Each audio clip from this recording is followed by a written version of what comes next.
role does the city controller play in all this? The city controller was supposed to be certifying Proposition 1 and 2, which were citizen passed.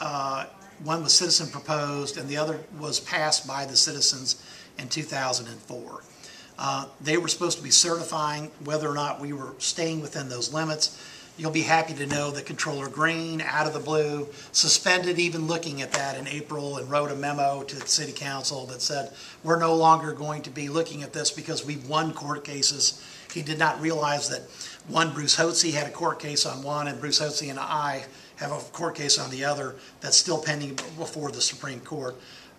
Again, city government doesn't want to have limits. They don't want to have a reduction in the amount of revenue they can maintain.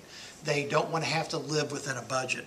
And the memos that Controller Green put out were just classics, because it was, hey, we're not even going to watch this anymore. We don't have to. The real question was they didn't want to, because they didn't want to be responsible anymore for holding down costs. And that's really what Prop 1 does. It is a Pandora's box. That lockbox is open-ended, and they'll be able to charge whatever they want on commercial and residential homeowners till the end of our natural lives. I have another question or another sign-up for you.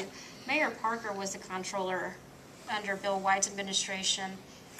From the example that you gave me about most of the city deficit not being voter approved, does that mean that Mayor Parker, when she was controller, contributed to the deficit or approved the deficit?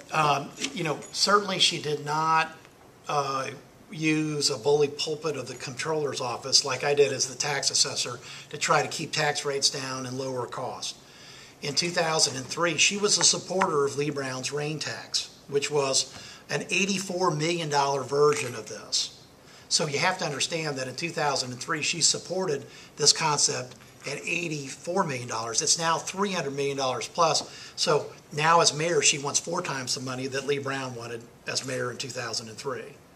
How is that effective leadership? For me, it's totally anti-taxpayer. The whole way this is being set up is the taxpayer's ability to pay is not being considered. This is not a well thought out plan. We should not be taxing churches, schools, and charities. We should not be taxing over 65 homeowners at the same rate that we tax people that have, jobs that are making money. These are well thought out traditions and property tax code in the state of Texas, and Prop 1 violates them all. And Prop 1 needs to be stopped.